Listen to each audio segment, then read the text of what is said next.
नमस्ते मित्रों, कथा निधि चैनल पर आपका बहुत बहुत स्वागत है।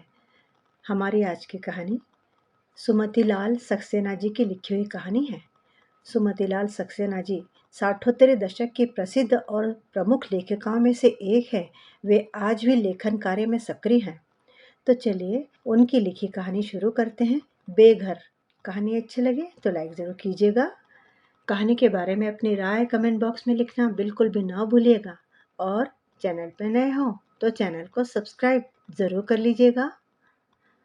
बेघर।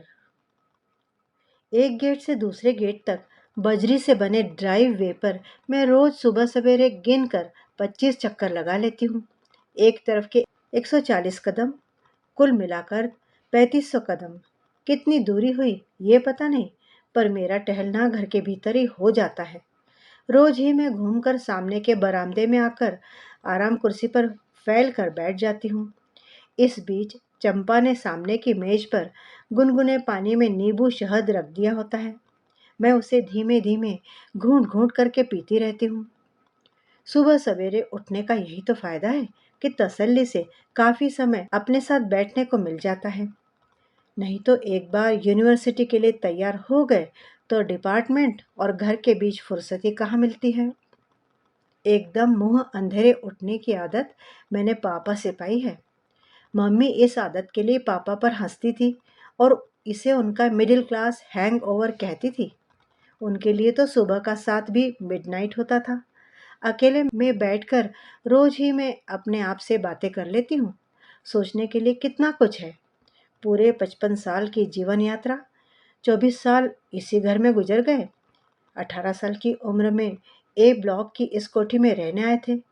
24 साल की उम्र में शादी और 3 साल सुधीर के साथ रहने के बाद यहीं आ गए थे। तब से यहीं तो है हम। अपना यह घर, अपनी इस जिंदगी की और अपनी इस दिनचर्या की आदत है मुझे। पर कल से ऐसा लग रहा है जैसे एक बार फिर से जिंदगी उलट पुलट गई है। कल अप्पू ने आकर किसी बहुत पुराने जख्म को खुरच दिया। डिपार्टमेंट में पहुंचकर कंधे से पर्स उतार कर रख ही रही थी कि अप्पू अंदर आई थी। गोरा रंग, भरा सा शरीर, लगा था देखा है इसे कहीं। मेरे चेहरे पर उलझन देखकर वही बोली थी, भाभी मैं अप्पू। उसके चेहरे पर असमंजस का डर, दर्द सब कुछ था। लगा था उसकी आवाज कांप रही है। कुछ क्षण के लिए मैं उलझन में पड़ी थी। पर इसने मुझे भाभी कहा है। फिर मुझे समझने में देर नहीं लगी थी और मैं अचंभित रह गई थी। अरे अप्पू, तुम। लगा था मेरा मन तय नहीं कर पा रहा है कि इस क्षण मुझे कैसा लगना चाहिए। फिर लगा था कि आंसुओं का एक सैलाब सीने के अंदर उछाले ले रहा हो। हम दोनों ही आमने सामने काफी देर तक चुपचाप बैठी रही थी। लगा था मुझे कुछ बोलना चाहिए था, पर समझ ही नहीं आ रहा था कि क्या बात करूं। लंबे असमंजस के बाद मैं बात शुरू कर पाई थी। कैसी हो अप्पू? मैंने पूछा था। अप्पू ने अपनी गोदी में पड़ी निगाह को मेरी तरफ उठाया था। ठीक हूँ। वह कुछ क्षण चुप रही थी। आप कैसी हैं? फिर लगा था उसकी आवाज़ कांप रही है। भाभी, आपकी याद अभी भी बहुत आती है। वह कुछ क्षण के लिए चुप हो गई थी, फिर जैसे अपने आने की माफ़ी मांग रही हो। लखनऊ आई थी तो किसी ने बताया कि आप यूनिवर्सिटी में पढ़ा रही हैं, तो मन न माना और मैं बहुत हिम्मत करके आपसे मिलने चली आई। अप्पू की आंखों में भीगापन है। समय की गर्त में दब गया बहुत कुछ एक साथ सामने आकर खड़ा हो गया था। मुझे अपने आप को संयत करने की कोशिश करनी पड़ी थी। मेरे स्वर में शिकायत भर गई थी। अप्पू, सुधीर ने ऐसे डाइवोर्स के कागज भेज दिए थे, तब किसी को मेरी याद नहीं आई थी? बाबूजी, अम्मा जी, छोटे भैया, तुम्हें किसी को भी नहीं? तुम्हें किसी को भी नहीं? क्या मैं कुछ डिजर्व नहीं करती थी? अप्पू ने एक बार उलझन भरी निगाह से मेरी तरफ देखा था, जैसे वह मेरी किसी बात को समझ न पा रही हो। कुछ क्षण के बाद वह बोली थी तो उसकी आवाज कांप रही थी, भाभी, भैया तो फौरन ही आपके पीछे पीछे आपको मनाने के लिए लखनऊ आए थे। अम्मा बाबू ने भी कितनी कोशिश की थी बात करने की, पर अंकल ने कह दिया था कि आप किसी से मिलना नहीं चाहती, बात भी नहीं करना चाहती। अप्पू की आंखों में आंसू भरने लगे थे। भैया ने आपको बाबू की डेथ की खबर दी थी। पर उसकी आवाज़ एकदम से भारी हो गई थी और आंखों में रुकी आंसुओं की परत गालों पर उतर ही आई थी। मैं सन्न रह गई थी।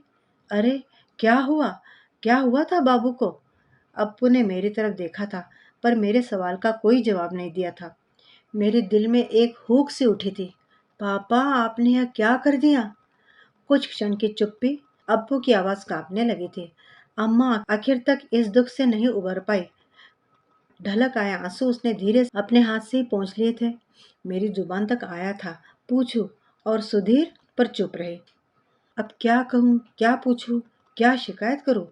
फिर किससे? सुधीर अब किसी और के पति हैं और पापा अब इस दुनिया में नहीं है। मन में एक हुक उठी थी, ये क्या हो गया? क्यों होने दिया मैंने? मैं तब क्यों नहीं समझी थी यह बात कि पापा के लिए सुधीर दामाद होने से पहले एक बहुत जूनियर आईएएस अफसर थे, जिसकी उद्दंडता को माफ नहीं कर सकते थे वे। शायद पापा सुधीर को सबक सिखाना चाहते थे, पर मेरी बलि चढ़ गई। या पापा ने शायद सोचा ही नहीं होगा कि उनसे बार बार झिड़कन के बाद सुधीर मौन साध लेंगे और अपना रास्ता बदल लेंगे। शायद पापा ने यह भी नहीं समझा होगा कि सुधीर के बगैर मेरा जीवन इस कदर अधूरा हो जाएगा। सुधीर से मेरी शादी पापा की जिंदगी की पहली हार थी। वह इस रिश्ते को शुरू से ही अपने आप को शक की स्थिति में समझ रहे थे। संबंधों की बिसात पर वे अनजाने ही मात खा गए थे। वह पहली बार जिंदगी के हिसाब किताब में गड़बड़ा गए थे। पापा मेरी शादी तय करके आए थे तो मौसा जी हैरान रह गए थे। कैसी बात कर रहे भाई साहब? अपनी वसु को आपने इतने नाज नखरे से पाला है, नाक पर मक्खी नहीं बैठने देती वो अपने। और बरेली का वो इलाका देखा है आपने? गंदगी के नाले बहते वहां। पापा ने हंसकर बात टाल दी थी।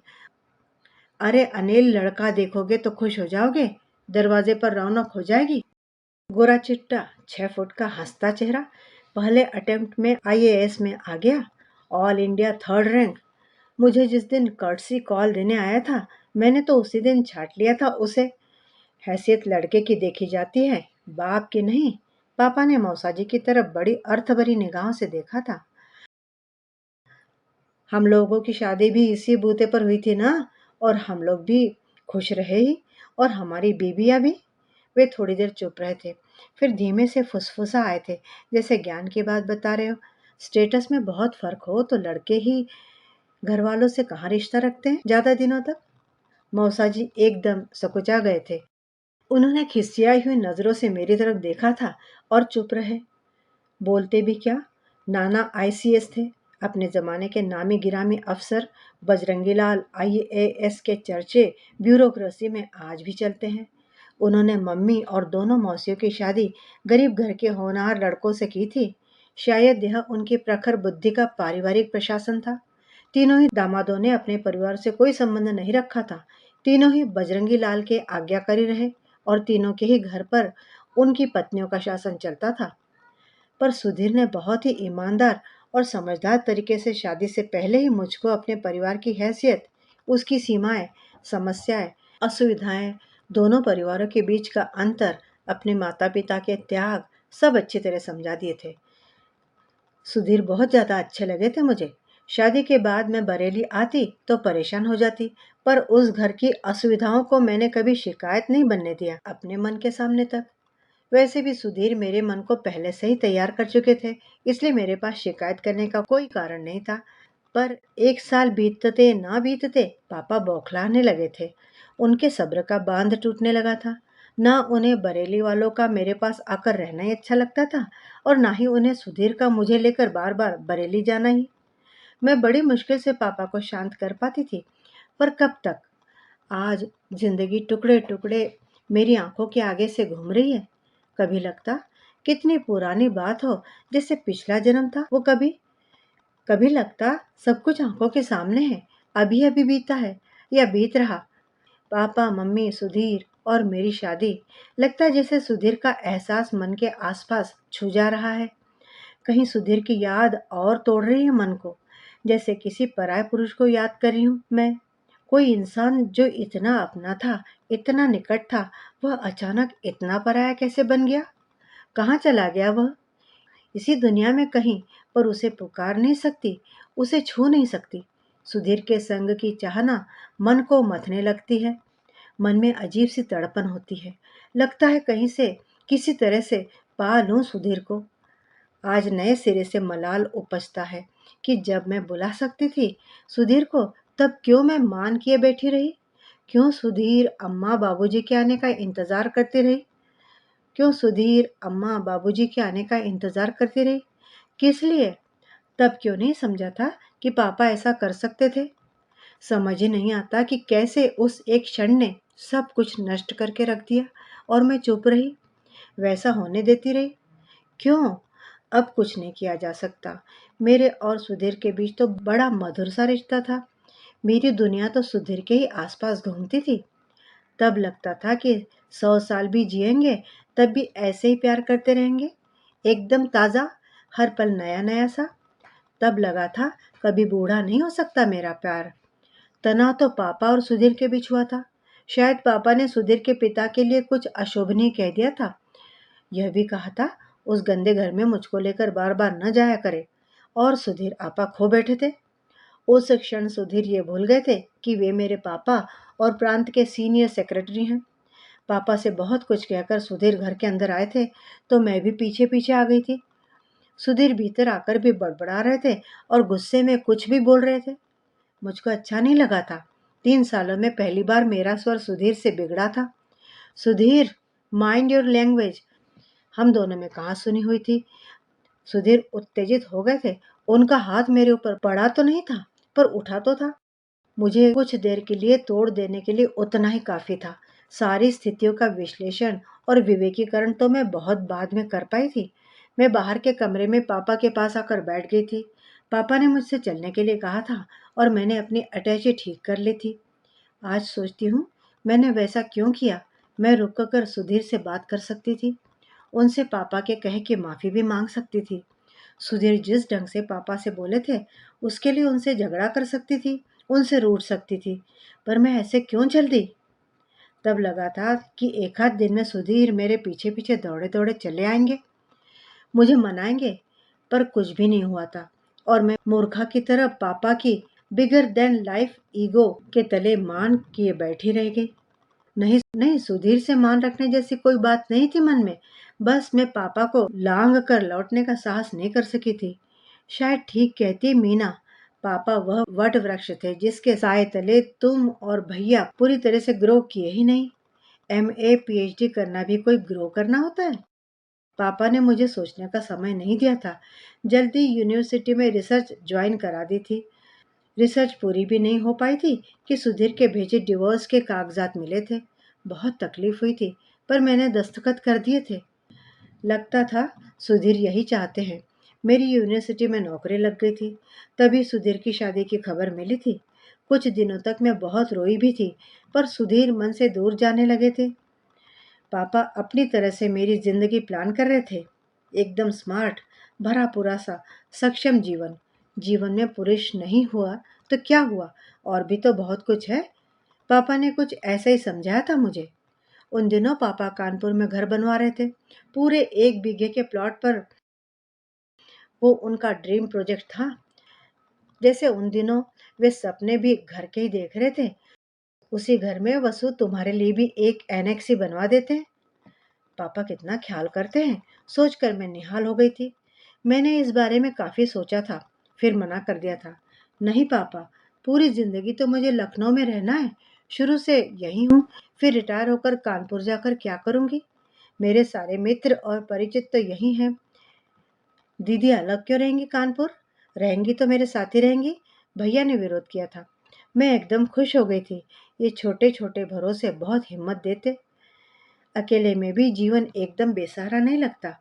भैया से भी ज्यादा ख्याल करने वाली अंजलि। कितनी बार तो ऐसा होता कि भैया से संवाद अंजलि के माध्यम से होता। मेरी इच्छा आवश्यकता वही भैया तक पहुंचाती और वही उसे पूरा भी कराती। खैर, घर के प्रश्न पर पापा निश्चिंत हो गए थे। लखनऊ में अलॉटमेंट का घर है ही, फिर किस बात की चिंता। एकदम शहर के बीच में 4 बेडरूम की कोठी। पापा दूरदर्शी थे। सर्विस में रहने के लिए एक से एक कोठियां मिली, पर उन्होंने घर अलॉट करा लिया था। फिर इसे कभी नहीं छोड़ा था। कहते कभी तो रिटायर होना ही है, फिर कोई रहने के लिए सरकारी कोठियां थोड़े ना मिलेंगी। सो लखनऊ में रहने का एक ठिकाना पक्का कर लिया था उन्होंने।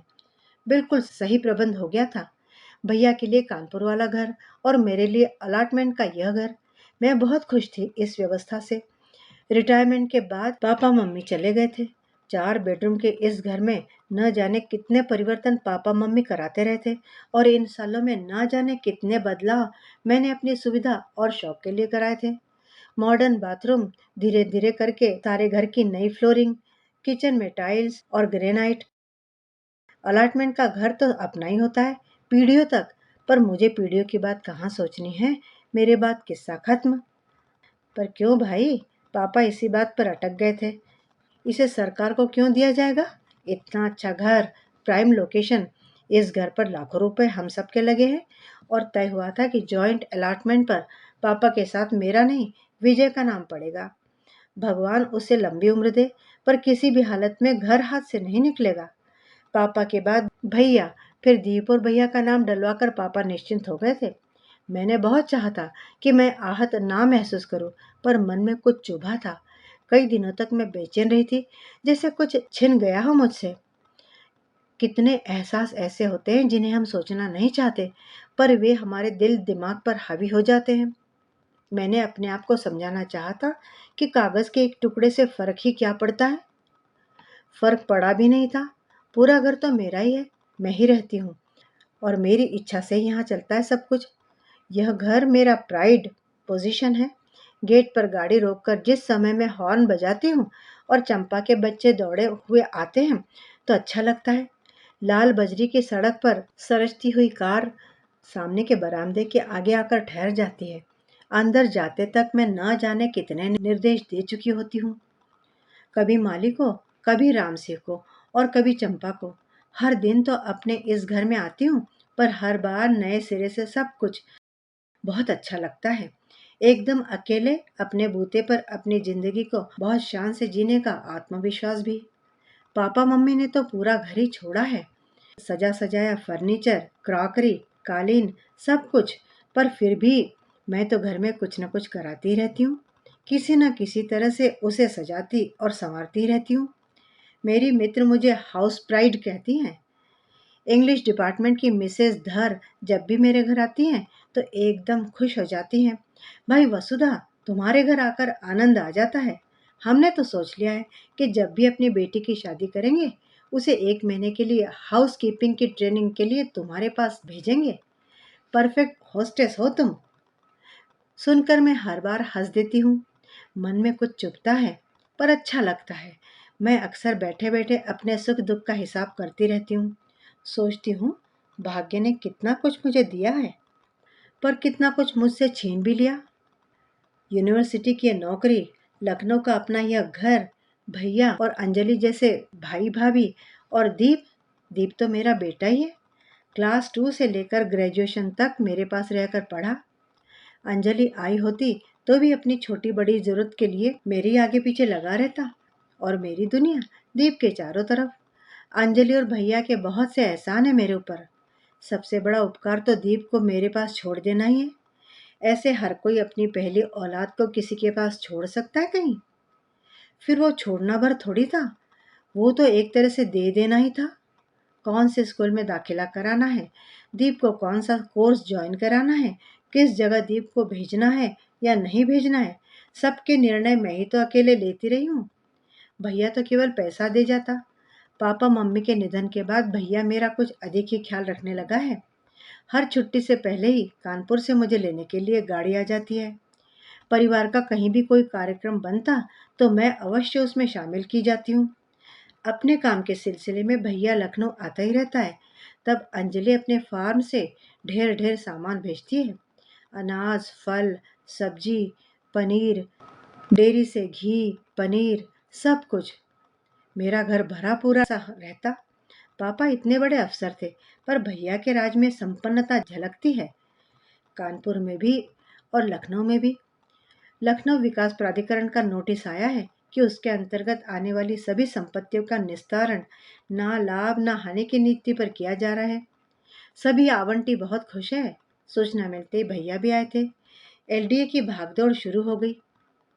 1 करोड़ से ऊपर की संपत्ति का मूल्यांकन मात्र 1 लाख रुपए हुआ। भैया और दीप में बहस चलती रही थी। भैया का कहना था कि यह एक छोटी सी रकम है, इसे एक साथ निपटा दिया जाए। दीप की राय थी कि हम उतना भी एक साथ क्यों तोड़े, हमें लोन लेना चाहिए। बीच बीच में अंजलि भी अपनी बात कहती रही थी। उस वाद विवाद में मुझे तो किसी ने शामिल किया ही नहीं था।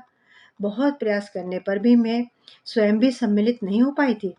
सारे समय में मैं मौन ही रही। मैं तो आज तक इस घर को अपना ही घर समझती रही थी। यही तो कहा था पापा ने, पर खरीदने वाली बात पर भैया ने मुझसे कोई राय की ही नहीं।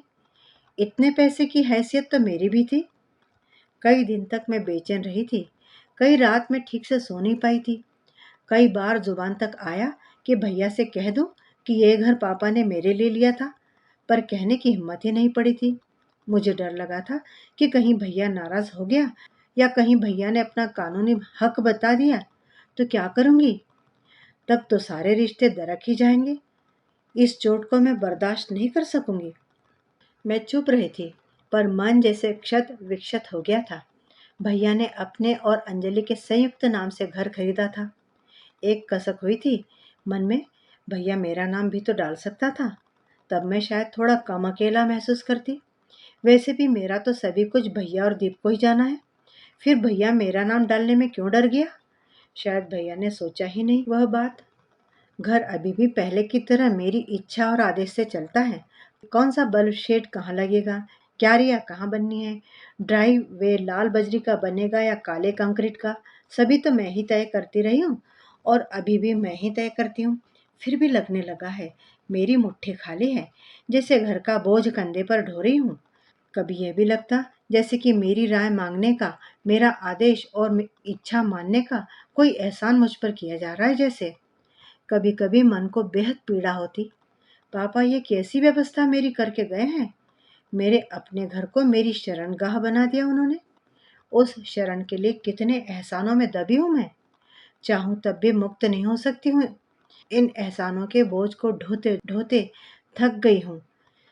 अब मन करता है सब मुक्त कर दे मुझे। लगता है अंजलि कह दे मुझसे कि दीदी यह घर हमारा है, इसे हमारी तरह से चलने दीजिए। पर कहाँ, कभी कोई ऐसी आधी बात भी तो नहीं करता। लगता जैसे सब अपनी भलाई का खाता भर रहे हैं। भलाई नंबर 1 भैया ने, भलाई नंबर 2 अंजलि ने, भलाई नंबर 3 दीप ने। अभी तो इस भलाई के कॉलम और भरेंगे। अभी तो दीप की बहू आएगी, फिर उसके बच्चे। मेरा रजिस्टर एकदम खाली है, सिर्फ एहसानों से भरा हुआ। एहसान नंबर 1, एहसान नंबर 2, 3, 4, सब कुछ करती हूँ सबके लिए। फिर भी एहसानों के बोझ तले दबी हुई हूँ। न जाने क्या हो गया है कि आजकल बात बात पर और अक्सर बेबात भी आंखें भर आती हैं।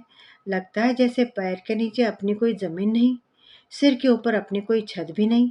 जैसे परायों के साए तले खड़ी हूँ, निपट अकेली। पापा याद आते हैं। सुधीर बार बार निगाहों के आगे आकर खड़े हो जाते हैं। जीवन में दोनों की ही कमी खलती है। दोनों से ही अलग अलग झगड़ा करती रहती हूँ।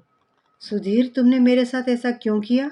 इतनी आसानी से तुमने अपनी जिंदगी से मुझे कैसे निकाल दिया। पापा आपने मेरे बारे में क्यों नहीं सोचा। बीता हुआ कितना कुछ याद आता रहता है। तब मेरी शादी को कुछ माह ही बीते थे। हमेशा की तरह उस दिन भी मैं पापा की बात कर रही थी। कोई काम हो, कोई समस्या या कोई भी प्रसंग हो और मैं पापा की बात करने लगती। सुधीर हंसते रहते थे। ऐसा है वसु कि तुम्हें फिक्सेशन की बीमारी है, तुम उनसे ऑब्सेस्ड हो। पापा है ही ऐसे, मैंने जवाब दिया था। सभी माता पिता ऐसे ही होते हैं। सुधीर लेटे थे, बहुत देर तक वैसे ही लेटे रहे थे, छत को देखते हुए, जैसे कुछ सोच रहे हों। पता है वसु, माता पिता 3 तरह के होते हैं। एक वे जो अपनी संतान के लिए अपनी क्षमता से कम करते हैं, वे संतान के गुनहगार होते हैं। दूसरे वे जो अपनी संतान के लिए अपनी क्षमता के अनुरूप करते हैं, ना ज़्यादा ना कम, बस अपने संतान के प्रति अपना धर्म भर निभाते हैं। सही होते हैं वे, कम से कम शिकायत जैसा तो कुछ भी नहीं होता। ज़्यादातर लोग वैसे ही होते हैं। सुधीर कुछ क्षण चुप रहे थे, फिर बोले तो स्वर भावुक होने लगा था। तीसरे वे जो अपनी सामर्थ्य से बहुत ज़्यादा करते हैं संतान के लिए, वे बच्चों पर एहसान करते हैं। सुधीर फिर चुप हो गए थे। वसु, मेरे पेरेंट्स तीसरी कैटेगरी में आते हैं। उन्होंने एहसान किया है हमारे ऊपर, अपनी हैसियत से बहुत ज़्यादा किया है हमारे लिए। तुमसे इसलिए कह रहा हूँ क्योंकि तुमसे कहना चाहता हूँ, तुम्हें बताना चाहता हूँ कि उनके लिए मैं कभी भी वो ऋण नहीं हो सकता। सुधीर ने मेरी तरफ करवट ले ली थी। वसु, ये बात हमेशा याद रखना। सुधीर का स्वर जैसे पिघलने लगा था। थोड़ी देर मौन के बाद सुधीर हंसे थे। मजाकिया स्वर में पूछा था, अच्छा वसु, तुम अपने पेरेंट्स को किस कैटेगरी में रख सकती हो? मैं एकदम अचकचा गई थी। इस तरह से तो मैंने कभी सोचा ही नहीं था। मैं संबंधों के हिसाब किताब में उलझ गई थी। संबंधों को भी कहीं कमरे की लंबाई चौड़ाई की तरह नापा जा सकता है क्या? या जेब में पड़े सिक्कों की तरह जोड़ा, घटाया या गिना ही जा सकता है भला? फिर भी आज सोचती हूँ तो लगता है क्या पापा ने मेरे साथ न्याय नहीं किया था? कोई भी तो नहीं ऐसा जिससे कुछ कह सके। भैया से भैया की क्या शिकायत करूं? अंजलि से क्या कहूं कि मैं आहत हूं सबसे? इस दुनिया से चले गए पापा, पापा से भी आहत हूं। एक मीना बचती है जिससे सब तरह की बातें कर लेती हूँ, जिससे अपना सुख दुख, अपना अकेलापन सब बांट लेती हूँ। 30 साल पुरानी मित्रता है उससे, पर वह भी तो नहीं समझ पाती मेरी पीड़ा और मेरी हार को। कभी कहती है, जब भैया और अंजलि इतना प्यार और मान देते हैं तो फिर तू इतना परेशान क्यों होती है? कभी कहती है, जब मन पर इतना बोझ महसूस करती हो तो क्यों इस तरह से अपने आप को टॉर्चर कर रही हो? अपना अलग घर ले लो। पर मैं क्या करूं? मैं तो जैसे बंदिनी हूं, जैसे ट्रैप्ड हूं। क्या कहूं भैया और अंजलि से कि मैं क्यों जा रही हूं घर छोड़कर? उनके प्यार और सम्मान का प्रतिदान ऐसे रूठ कर कैसे दे सकती हूँ? धीरे धीरे भैया का व्यापार बढ़ता जा रहा है, उसी अनुपात में उसका लखनऊ आना भी। शुरू में मुझको बहुत अच्छा लगता था, जैसे मैं अकेले नहीं हूँ, एक भरा पूरा परिवार है मेरे पास। अब इधर काफी समय से भैया महीने में औसतन 10 दिन तो रहता ही है साथ में। ड्राइवर, स्टेनो और चपरासी, कभी कभी अंजलि और दीप भी। घर का हर कोना भरा भरा सा हो जाता है। कभी कभी घर एकदम पराया सा लगने लगता है, जैसे घर में मेरे लिए जगह ही ना बची हो। मेरी जिंदगी उतने दिनों के लिए अपने और किचन तक सिमट जाती है। नाश्ते खाने से लेकर मिलने आने वालों के लिए चाय, कॉफी और ठंडा भिजवा भिजवा कर मैं थकने लग जाती हूँ। पस्त हो रही हूँ मैं तन से, मन से, सच कहूँ तो धन से भी। कहने को तो पूरा घर मेरा है, पर मेरी हस्ती तो धीरे धीरे मेरे घर के एक कमरे में सिमटती जा रही है। कोठी के गेट पर भैया के नाम की प्लेट पहले से लगी है। अब एक तख्ती दीप के नाम की भी लग गई है। साथ में विजय कंसल्टेंट का एक बड़ा सा बोर्ड बाहर से ही घर पर आया सा लगने लगा है। दीप को मेरे पास से गए 5 साल हो चुके हैं। 2 साल MBA करने के बाद से वह बड़ी दक्षता से भैया का काम संभाल रहा है।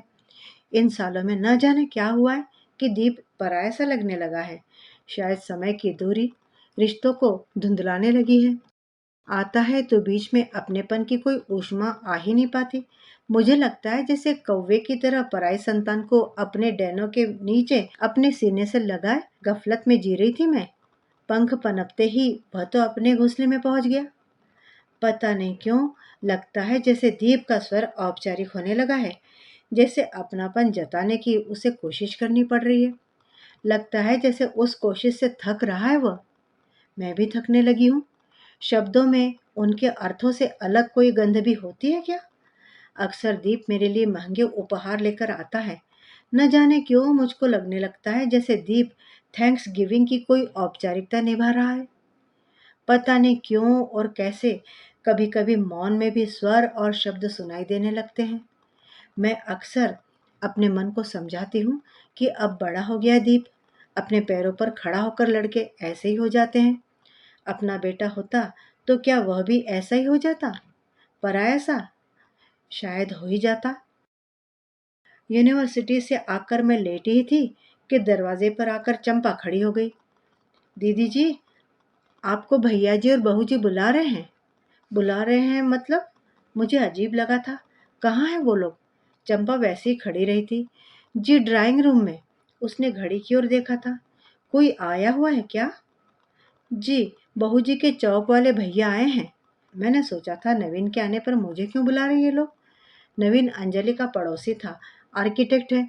अंजलि उसे काफ़ी मानती है। मैं ड्राइंग रूम में पहुंची तो देखा था कि मेज़ पर कुछ कागज़ फैला है। सब लोग चारों तरफ आसपास बैठे हुए हैं। मुझे देखकर नवीन उठकर खड़ा हो गया था, मेज़ के पास ही मुझे जगह देने के लिए। अंजलि भी उठकर खड़ी हो गई थी। सब लोग बैठ गए थे तो भैया ने बात शुरू की थी। दीदी, दीप के कमरे के बारे में सोच रहे थे। अब हम लोगों का भी यहाँ काफ़ी आना जाना होने लगा है। थोड़े समय में दीप की शादी भी होगी ही, बहू भी आती ही रहेगी। मैं दीप की तरफ देखकर हंसी थी। तो दीप का कमरा रिनोवेट करने की सोच रहे हो तुम लोग? नहीं, वो तो बाद की बात है। भैया के चेहरे पर उलझन है। असली बात यह है कि दीप का कमरा एक तरह से घर का पैसेज है। बहू के आने पर तो वैसा चल नहीं पाएगा। सो तो ठीक है। फिर मैं सोच में पड़ गई थी। घर की बनावट कुछ इस तरह की थी कि मेरे कमरे से कहीं भी आने जाने के लिए दीप का कमरा पार करना पड़ता था। अभी तक ना परेशानी हुई थी, ना इस तरफ किसी का ध्यान ही गया था। पर अब मैंने भैया की तरफ देखा था। भैया मेज पर फैले घर के नक्शे के ऊपर झुक गए थे। दो तरीके हैं। भैया थोड़ी देर चुप रहे थे। एक तो यह कि आपका और दीप का कमरा बदल दिया जाए। मैं सन्न रह गई थी। लगा था जैसे शरीर का सारा रक्त सिर पर चढ़कर कनपट्टी पर हथौड़े से चोट करने लगा हो। मैंने अपने आप को कोशिश करके शांत रखा था। मैंने भैया की तरफ देखा था। और दूसरा तरीका, भैया ने घर के नक्शे पर एक जगह उंगली रखी थी। दूसरा, आपके कमरे से सीधा ड्राइंग रूम में दरवाज़ा खोल दिया जाए। उस स्थिति में आप ड्राइंग रूम के थ्रू निकल सकेंगी। मैं अकारण घर के नक्शे की तरफ देखती रही थी। एक उपाय और है, मैंने उसी शांत स्वर में कहा था। क्या? सबने एक साथ पूछा था। सब मेरी तरफ देखने लगे थे। बरामदे के दूसरी तरफ का कमरा बिल्कुल मेरे कमरे जैसा है, उतना ही बड़ा। उसी तरह गार्डन फेसिंग। वह उतनी अच्छी तरह मेंटेन नहीं है, शायद इसलिए तुम लोगों का ध्यान उसकी तरफ नहीं गया। भैया ने एकदम मेरी बात काट दी थी। नहीं दीदी, वह कमरा शुरू से ही गेस्ट रूम की तरह इस्तेमाल हुआ है।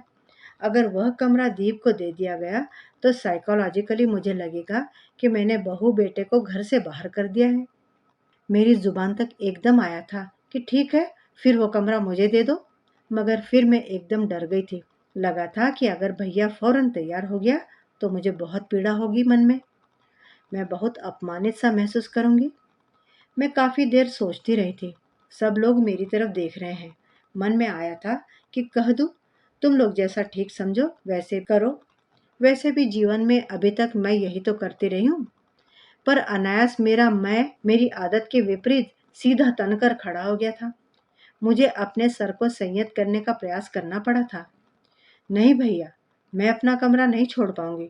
शुरू से मैं इसी कमरे में रही हूँ। मुझे इसी कमरे की आदत है। मैं और कहीं रहने की बात सोच भी नहीं सकती। दीप अंजलि से सटा हुआ बैठा था। उसका दाया हाथ अंजलि की गोदी में पड़ा है। वो उसे बराबर थपथपा रही है। पता नहीं उसे आगे की प्रतिक्रिया से रोकने के लिए, या तसल्ली देने के लिए, या ऐसे ही। भैया ने दीप की तरफ और दीप ने भैया की तरफ अर्थभरी निगाहों से देखा था। लगा था जैसे दोनों निराश हुए हैं। हो सकता है उस कमरे की मांग दीप ने ही की हो।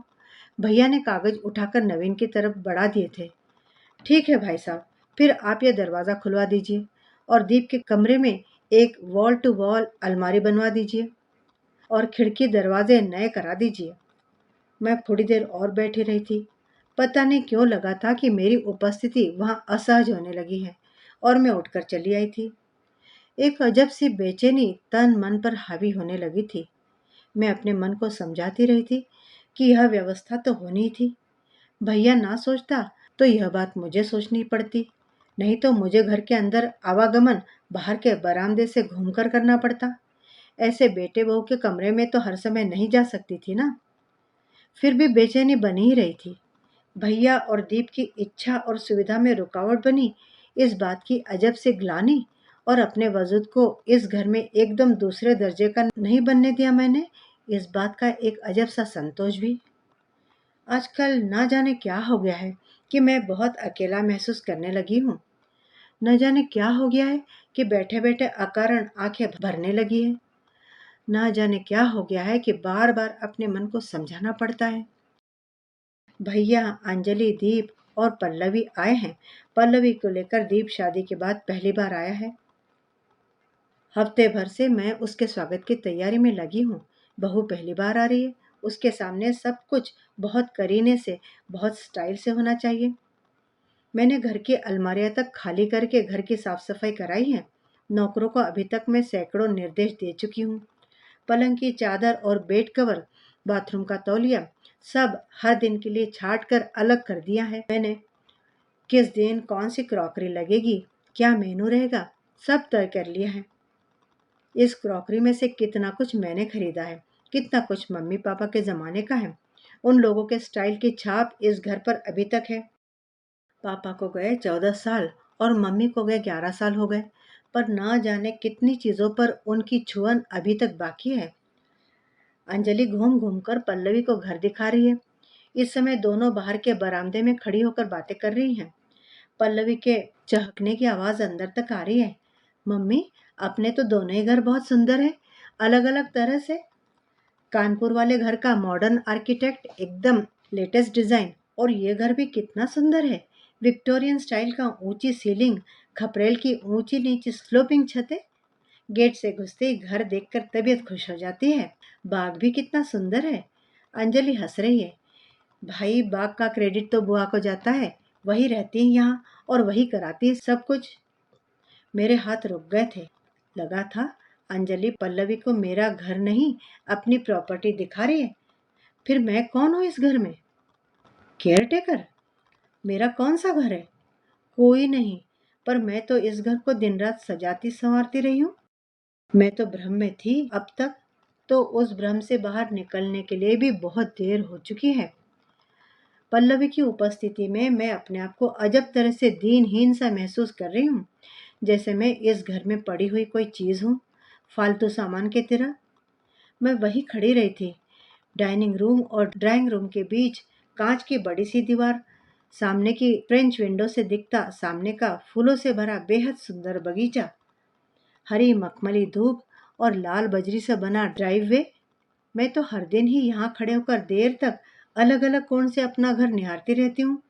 हर दिन अपने ही घर, उसके रख रखाव पर मुग्ध होती रहती हूँ। पर आज जैसे इस घर को लेकर कुछ महसूस ही नहीं कर पा रही हूँ। वही बाग है, वही घर है, वही छत है और दीवारें, पर इन सब के बीच में मैं तो जैसे बेघर हो गई हूँ। मित्रों, अभी आपने सुमति सक्सेना लाल जी की कहानी बेघर सुनी। आशा है कहानी आपको अच्छी लगी होगी। एक लाइक और कहानी के बारे में अपने कमेंट ज़रूर लिखिएगा, और चैनल पे नए हैं तो चैनल को सब्सक्राइब भी ज़रूर कर लीजिएगा। सुधीर के विचार सही थे या गलत? सुधीर के अनुसार पापा कौन सी कैटेगरी में आते हैं? क्या पापा ने अपनी बेटी को अपने साथ मायके लाकर उसका बसा बसाया घर उजाड़ा नहीं? मैं पापा के साथ घर छोड़कर आ तो गई थी, पर क्या मुझे अपने किए पर और 2 बार सोचना नहीं चाहिए था? क्या सुधीर से मुझे एक बार और बात करनी नहीं चाहिए थी? आज मुझे ऐसा क्यों लग रहा था कि इतना बड़ा बंगलो होते हुए भी मेरे अपने लिए मेरे सिर पर कोई छत नहीं, मैं बेघर हो गई हूँ। कृपया अपने विचार कमेंट बॉक्स में ज़रूर लिखिएगा। आपका दिन शुभ हो।